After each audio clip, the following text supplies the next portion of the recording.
الحمد لله الذي نزل الفرقان على عبده ليكون للعالمين نذيرا، وأشهد أن لا إله إلا الله وحده لا شريك له، وأشهد أن محمدًا عبده ورسوله أرسله الله رحمة للعالمين بشيرا ونذيرا، صلى الله عليه وعلى آله وأصحابه وأتباعه ومن سلك نهجه إلى يوم الدين. أما بعد، فإن أصدق الحديث كتاب الله، وخير الهدي هدي محمد صلى الله عليه وسلم، وشر الأمور محدثاتها، وكل محدثة بدعة، وكل بدعة ضلالة، وكل ضلالة في النار. أعاذنا الله وإياكم من النار. معشر الحاضرين، أوصيكم ونفسي بتقوى الله، فإن الله سبحانه وتعالى قال: إن المتقين عند ربهم جنات النعيم. إن المتقين في مقام أمين في جنات وعيون، يلبسون من سندس واستبرق متقابلين، كذلك وزوجناهم بحور عين. إن للمتقين مفازا، حدائق وأعنابا، وكواعب أترابا، وكأسا دهاقا، لا يسمعون فيها لغوا ولا كذابا، جزاء من ربك عطاء حسابا. هدي الرسول صلى الله عليه وسلم في فضل قراءة القرآن. Mwongozo wa Mtume sallallahu alayhi wasallama katika kusoma Qur'an. Mtume sallallahu alayhi wasallama alikuwa akiteremkiwa na Jibril, hasa katika mwezi kama huu wa Ramadhan, akimsomesha Qur'an, na yeye akatufundisha sisi ummati wake namna ya kuisoma Qur'an. Ndio kaona kwamba kwa Qur'an aliyoko pembe yoyote ya dunia anafanana na mwenzake Muislamu wa pembe nyingine ya dunia katika kuisoma Qur'an, kwa sababu mwongozo wa Qur'ani mwenyewe umetuambia warattilil Qur'ana tartila, isome hii Qur'ani kwa tartilan. Wanavyoni wakafahamu kwamba hii tartil ni bitajwid, kuisoma kwa vizuri, na kuisoma kwa vizuri wakaiandikia vitabu kadha wa kadha, aina. Wengine wakaandika kwa njia ya sual na jawab katika vitabu vya tajwid, wengine wakaandika kwa mashairi. Hakuna namna ya kusema sijui namna ya kuisoma Qur'an. Na alhamdulillah, Waislamu popote pale walipo, wawe katika vijiji, wawe katika miji, wanajitahidi kusomesha watoto wao Qur'an kwa vyovyote itakavyokuwa. Wawe wana vifaa, wawe hawana vifaa. Wa fadhila za ilmu alhadith, hivi sasa alhamdulillah kuna vifaa vya kutosha vinavyokupewa mwalimu wakati akisomesha Qur'an, asomeshe watoto kwa njia sahali kabisa, kwa njia ambayo itaeleweka haraka, na wakati wa wenyewe hausamehe mtoto kukaa miaka 6, 7 yeye katika kufundishwa Qur'ani tu peke yake. Ni wakati ambao wa mambo mengi. Kwa hivyo wale walimu ambao kwamba watasomesha Qur'an wafaa kusaidiwa na ndugu zao Waislamu kwa vyovyote vile, ili waweze kuitekeleza hii risala. Sasa hadiyu rasuli sallallahu alaihi wasallam fi qiraati alquran an abi umama qala rasulullah sallallahu alaihi wasallam iqra'u alqur'ana, isomeni hii Qur'an, fa innahu yati yawma alqiyama shafi'an li ashabi, siku ya kiyama hii Qur'ani ukisoma vizuri na ukatekeleza amri zake na ukajikataza na makatazo yake, itakuja siku ya kiyama kukushufaia, kukuombea mbele ya Mwenyezi Mungu Subhanahu wa Ta'ala na kukutetea. Hapa duniani ukaenda kwenye mahakama, watafuta wakili ili akusaidie katika kutetea kesi yako lakini siku ya kiyama hii Qur'an, maadamu umeihifadhi vizuri, waisoma vizuri, wafuata amri zake, wakatazika na makatazo yake, basi itakuja ikuombee mbele ya Mwenyezi Mungu Subhanahu wa Ta'ala. Hiyo ni hadithi alipokea Abi Umama, na hadithi ambayo kwamba inaofuata vile vile alipokea yuta yawma alqiyama bilquran wa ahluhu alladhina kanu ya'maluna bihi fi dunya takdumuhum suratul Baqara wa Ali Imran. Siku ya kiyama, hadithi ya pili yatuambia italetwa hii Qur'ani na wale watu waliokuwa wakiisoma Qur'ani na wakiitumia maamrisho yake wakayafuata, makatazo yake wakakataa, wakajikataza zile nafsi zao, wakakomeka na mipaka ile aliyoweka Mwenyezi Mungu Subhanahu wa Ta'ala. Itakuja Qur'ani, italetwa na ikitanguliwa na suratul Baqara na suratu Ali Imran, ndizo ambazo kwamba sura kubwa hizi. Zikiwa sura hizi mbili zinamtetea na kumshufaia yule aliyokuwa akisoma Qur'ani hapa duniani. Kwa hivyo Qur'ani kuisoma peke yake bila ya kufuata maamrisho yake na bila ya kujikanya makatazo yake haitakushufaia wala haitokunufaisha. Kukunufaisha mbele ya Mwenyezi Mungu na kukutetea ni uwe wewe utakanyika na makatazo yake na utafuata amri zake. Muna maamri nyingi ambazo kwamba zimekuja ndani ya Qur'ani na makatazo mengi mazuri mazuri ambayo tumekatazwa ndani ya Qur'ani. Hadithi aliyopokea Uthman bin Affan, mmoja katika makhalifa wanne,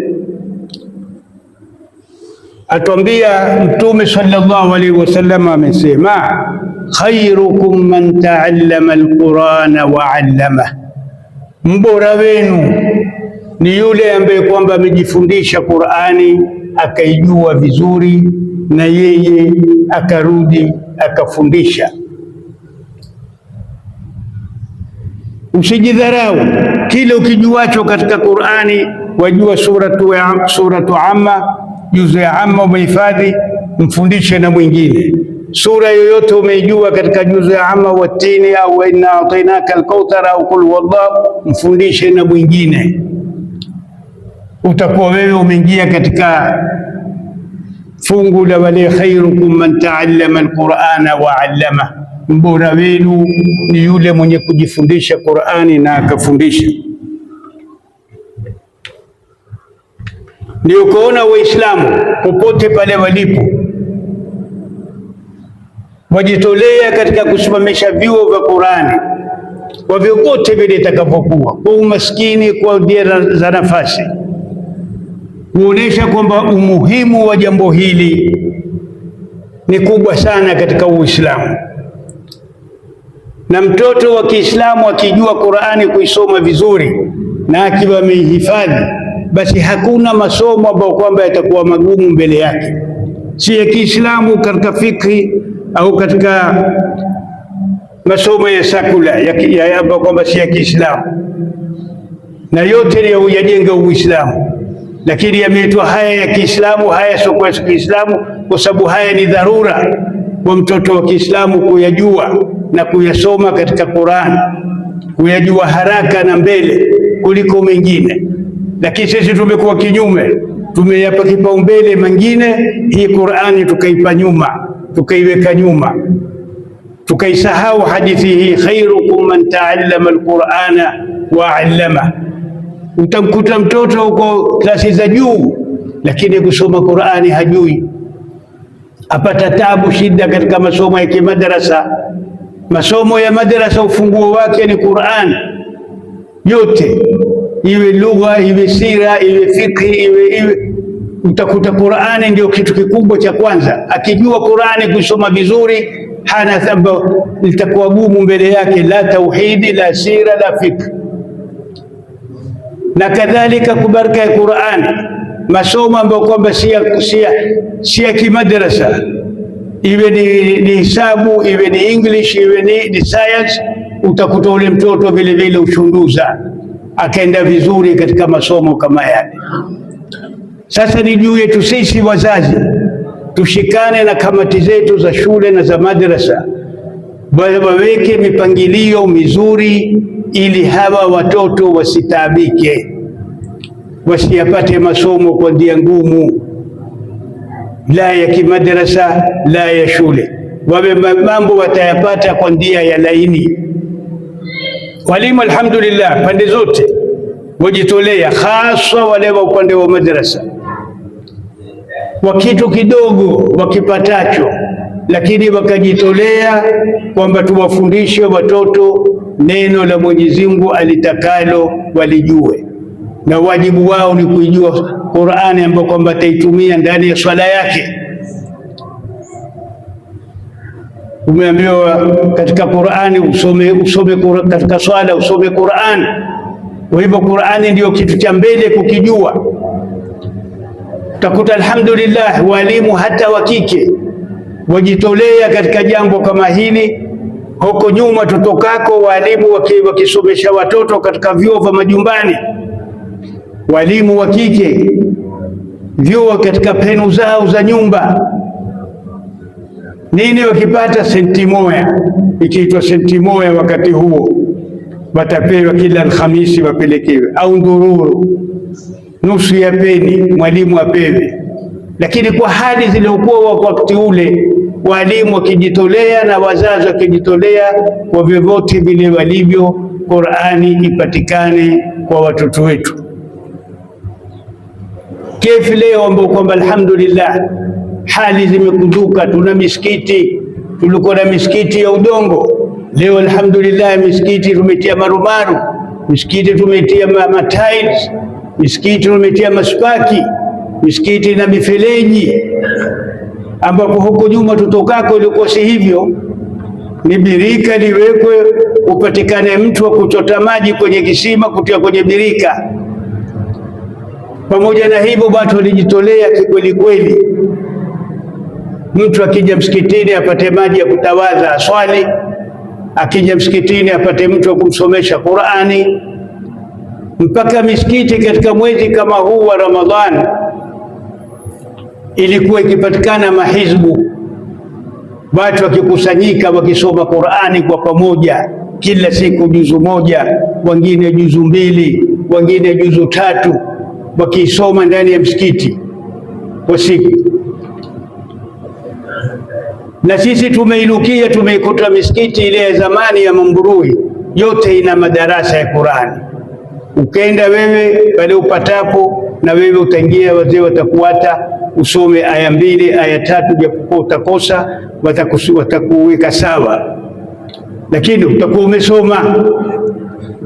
Leo alhamdulillah misikiti ya fakhri tunayo, lakini haina hizbu ndani yake.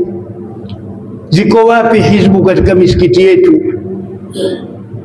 waliweka zile khitami mwisho wa mwezi kuzisoma kila msikiti, ili kwamba misikiti ile ikisomwa hizbu Qurani kwa ikipewa kipaumbele, watu wakiwa na ihtimamu ya Qurani, bali madarasa. Leo misikiti haina hizbu, ukifika wewe ni kila mtu binafsi, hakuna somai na mwenzake. Na Mtume sallallahu alaihi wasallama alilihimiza jambo hili la watu kukaa pamoja na kusoma Qur'an, katika hadithi ambayo kwamba ameipokea Abi Huraira, majtamaa qaumun fi baitin min buyuti llah yatluna kitaba Allahi wa yatadarasunahu fima bainahum illa haffat alayhim almalaika wa nazalat alayhim as-sakina wa ghashiyatuhum ar-rahma wa dhakarahum Allahu ta'ala fi man indah. Hii ni hadithi ya kutuonesha Mtume sallallahu alaihi wasallama ahimiza jambo la Waislamu kukutana pamoja waisome Qur'an,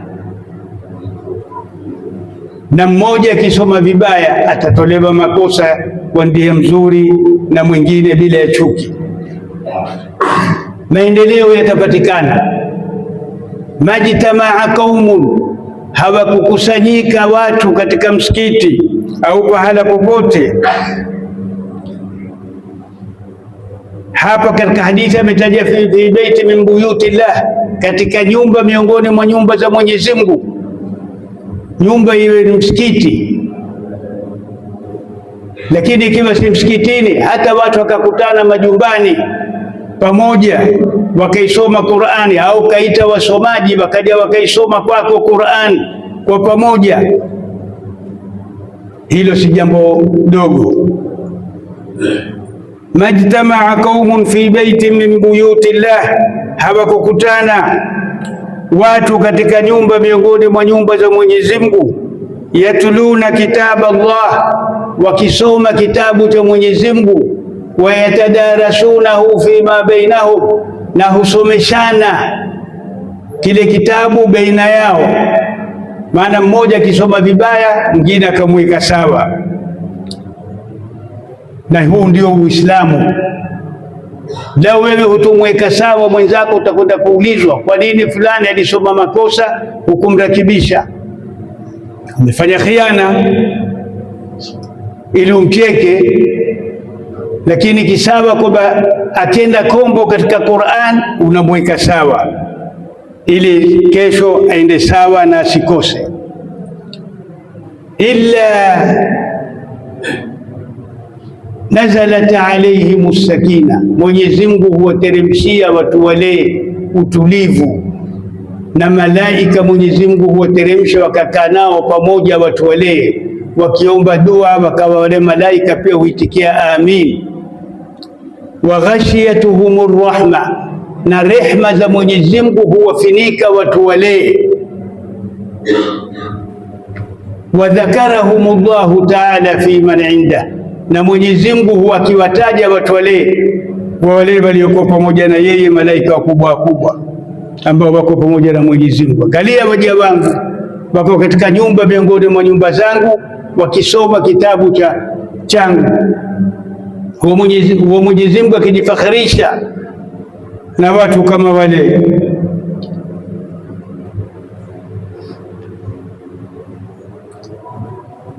Hadithi vile vile ilipokea Abi Huraira yatuonesha faida ya kuisoma Qur'an. Min al-Qur'ani sura 30 aya shafa'at lirajulin hatta ghufira lahu wa hiya tabaraka alladhi biyadihi al-mulku wa huwa ala kulli shay'in qadir. Tabaraka alladhi biyadihi al-mulku mpaka mwisho wa aya hii. Sura nzima ina aya 30. Tabaraka alladhi biyadihi al-mulku wa huwa ala kulli shay'in qadir. Alladhi khalaqa al-mauta wal hayata liyabluwakum ayyukum ahsanu amala wa huwa al-azizul ghafur. mpaka mwisho wake ina aya 30. Basi ukihifadhi sura hii na ukawa ni uradi wako waisoma kila siku, siku ya Kiyama itakuja sura hii ikutetee na ikuombee mbele za Mwenyezi Mungu Subhanahu wa Ta'ala, kama hapa alivyoeleza katika hadithi Mtume sallallahu alaihi wasallam. Kuna sura katika Qur'ani ilimwombea mtu mpaka akakufurliwa na Mwenyezi Mungu akasamehewa. Nao ni sura gani? Tabaraka alladhi bi suratul mulk, tabaraka alladhi bi yadihi almulku wa huwa ala kulli shay'in qadir. Utaidharau ni aya sura gani? Dogo sana, aya 30. Suratul Baqara ikiambiwa na Al-Imran itakuja iwatetee wale wenye kuisoma sura hizi. Sura zile ni kubwa, lakini hii sura ndogo. Haya ni maneno ya Mtume sallallahu alaihi wasallam kwamba Qur'ani yote ni yenye kumshufaia yule mwenye kuisoma na kuifuata.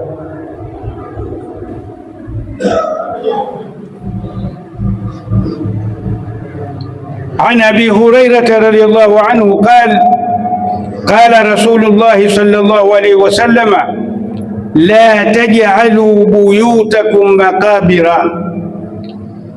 إن الشيطان ينفر من البيت الذي تقرأ فيه سورة من القرآن أو سورة البقرة. حديثه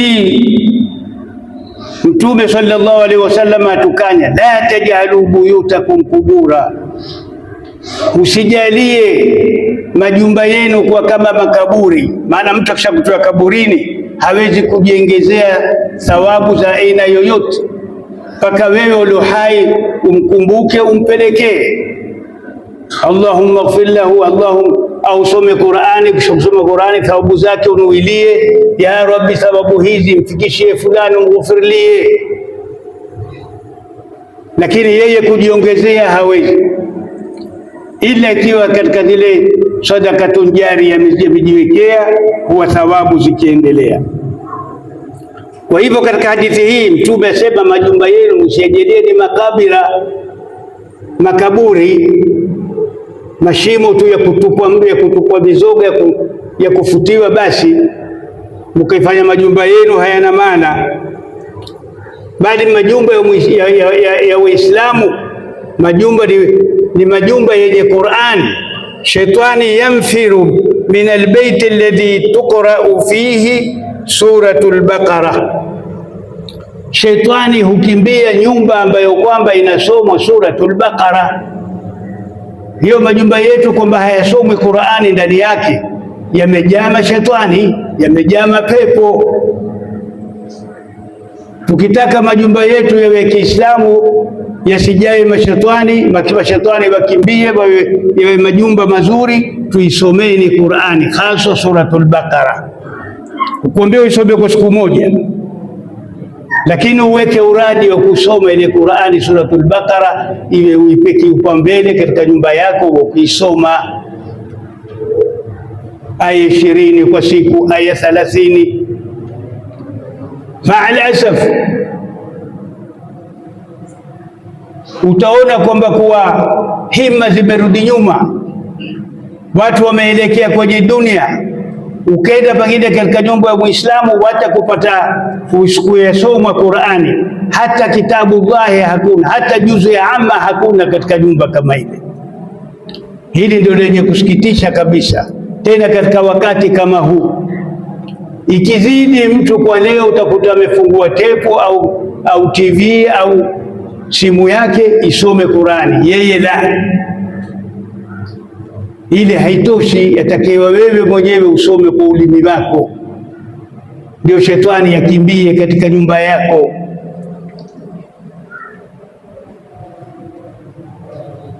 Bashetani wamekuwa hata hawatuogope watu ingia katika viwiliwili vyetu, kwa sababu viwiliwili hazina Qur'ani. Mtume atuambia sallallahu alaihi wasallam, inna alladhi laysa fi jawfihi shay'un min alquran kalbayti alkharab, yule ambaye kwamba katika jaufu yake, ndani yake hatakuwa amehifadhi Qur'ani, angaye soma, basi mtu kama yule mfano wake kalbaiti alkharab, kama jumba gofu. Tunayo majumba magofu tele katika kila miji. Angalia anayekaa katika jumba gofu nani?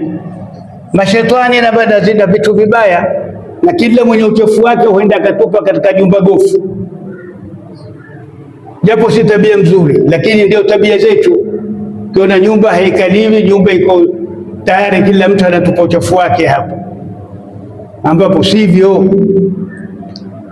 Kwa hivyo tusijizalie mioyo yetu na nafsi zetu na miili yetu kwa kalbaiti alkharab, tukawa ni majumba magofu. Mashetani waingia katika viwiliwili vyetu wakaa, na ghalibu mtu wa watu kama wale utawakuta baada taabu, hata katika upande wa kufuata swala. Swala inakufundisha Qur'ani iwe mbele, Qur'ani saa yote uiradid katika ulimi wako swala. Lakini mtu ambaye kwamba yeye atasikia mwadhini wala haelekei msikitini wala haupi haki yake ule mwadhini anaposikia, anajikalia bila ya udhu, sasa anakuwa kalbaiti alkharabi, kama jumba gofu. Na muumini Muislamu mume mke atakiwa kuwa katika alwudhu kila wakati. Shetani hatakukaribia, shetani hatafanya mwili wako ndio nyumba yake. Tukimalizia hadithi ya mwisho, yakulu alayhi salatu wasalam fima rawahu Abu Huraira fi Riyadhus Salihin, man hafidha 10 ayatin min surati al-Baqara, man hafidha 10 ayatin min surati al-Kahfi usima min ad-Dajjal. Huyu Dajjal ambaye kwamba tuambiwa atakuja akhiru zaman kupoteza watu, ndiye za kumwepuka na tuwe mbali na shari yake ni kuhifadhi Qur'ani. Asha waambiwa katika suratul Kahfi ukahifadhi aya 10 tu. Wengine wasema mwanzo wa suratul Kahfi, wengine wasema mwisho wa suratul Kahfi. Na suratul Kahfi wanavyuoni walimu wa zamani waliopita katika vyuo waliijalia sura hii moja katika 7 almunjiyat, wakihifadhisha watoto vioni. Mtoto hata hajajijua yeye nani aweze kuhifadhisha suratul Kahfi, walikuwa wakihifadhisha sura fulani. Sasa wewe katika hii suratul Kahfi ukahifadhi aya 10 za mwanzo au za mwisho, au ukahifadhi sura yote na ukawa wairadi, basi wewe jaza yako utakuwa wewe, huyu Dajjali hatakukaribia hapa duniani wala hatakumbana na wewe akhira. Atawapoteza watu hata waliokufa kwa uwezo wa Allah. Lakini wewe ukiwa ni mtu ambaye kwamba umehifadhi hii Qur'an, waisoma suratul Kahfi, hata kupoteza kabisa wala kukukaribia. Ingawa kuna hadithi imesema hataingia Maka wala Madina ndio Dajjal. Ala kulli hal, tuipeni mbele hii Qur'an, na alhamdulillah watu hivi sasa wamefahamu umuhimu wa Qur'an, wamefahamu umuhimu wa tahfidhi al-Qur'an, kuhifadhisha watoto Qur'an. Ndio utaona katika kila miji zajengwa hizi tahfidh. Madrasa zikifunguliwa yafunguliwa na kismu tahfidh, misikiti ikijengwa vile vile yawekwa kismu tahfidh, sababu ina faida kubwa kwa wasichana na wavulana. Wasihifadhishwe wavulana peke yake, hii Qur'ani wahifadhishwe wavulana na wasichana wote pamoja, ndio italeta matunda. Hakuna nchi iliyokuwa nyuma kama nchi ya Tanzania. Leo imetupita masafa. Kwa sababu nini? Wameipa Qur'ani kipaumbele, mpaka mashindano katika mwezi kama huu wa Ramadhan ufanishwa mashindano katika miji mbalimbali, hasa Dar es Salaam. Ukifungua idhaa yao utapata kwamba wako katika heka za mashindano ya Qur'an, na zawadi kubwa kubwa utolewa, ambapo na sisi yafaa tutoe zawadi kubwa kubwa kwa wale mahufadhi wetu wa Qur'an. na tukithirishe mahufadhi wapatikane katika miji. Isipopatikana mahufadhi, ndio pale tutakuwa himma zitarudi nyuma. Itakuwa Qur'ani katika misikiti haipatikani, wala katika tarawih,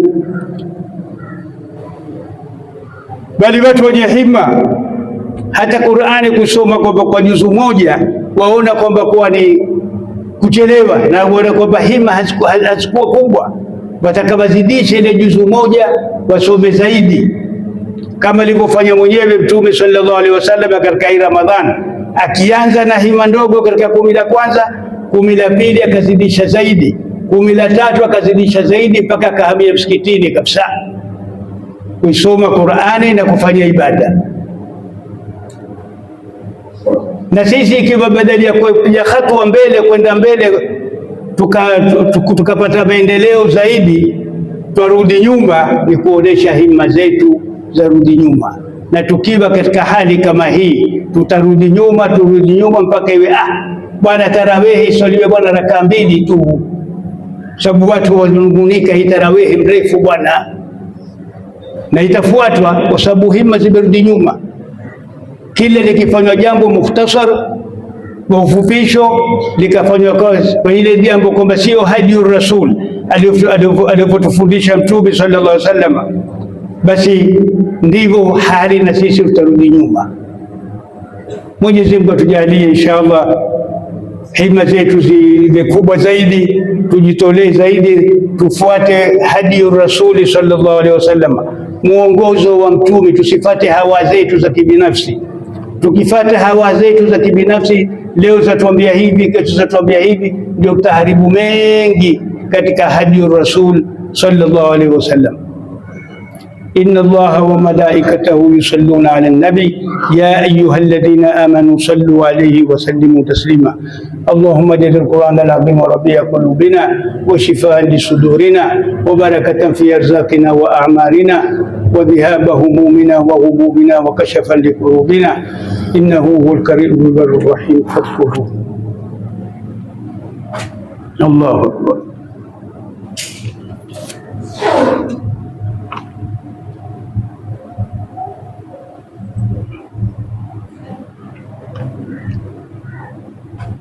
الحمد لله والصلاة والسلام على رسول الله وعلى آله وصحبه ومن والاه، وبعد، فإن الله سبحانه وتعالى يقول في قوله تعالى: إن الله وملائكته يصلون على النبي يا أيها الذين آمنوا صلوا عليه وسلموا تسليما. اللهم صل على محمد وعلى آل محمد كما صليت على إبراهيم وعلى آل إبراهيم، وبارك على محمد وعلى آل محمد كما باركت على إبراهيم وعلى آل إبراهيم في العالمين إنك حميد مجيد. وارض اللهم عن الخلفاء الراشدين المهديين من بعد المهديين أبي بكر وعمر وعثمان وعلي، وعن سائر أصحاب رسول الله أجمعين. اللهم اغفر للمؤمنين والمؤمنات والمسلمين والمسلمات الأحياء منهم والأموات. اللهم اعتق رقابنا ورقاب آبائنا وأمهاتنا من النار. اللهم اجعلنا من الصائمين المقبولين ولا تجعلنا من الأشقياء المطرودين. اللهم اجعلنا من المغفورين. اللهم اجعلنا من المغفورين. اللهم اجعلنا من المغفورين برحمتك يا أرحم الراحمين. اللهم احشرنا مع زمرة الفقهاء والصالحين واجعل الفردوس مثوانا برحمتك يا أرحم الراحمين. ربنا تقبل منا إنك أنت السميع العليم وتب علينا إنك أنت التواب الرحيم. سبحانك اللهم وبحمدك نشهد أن لا إله إلا أنت نستغفرك ونتوب إليك. سبحان ربك رب العزة عما يصفون وسلام على المرسلين والحمد لله.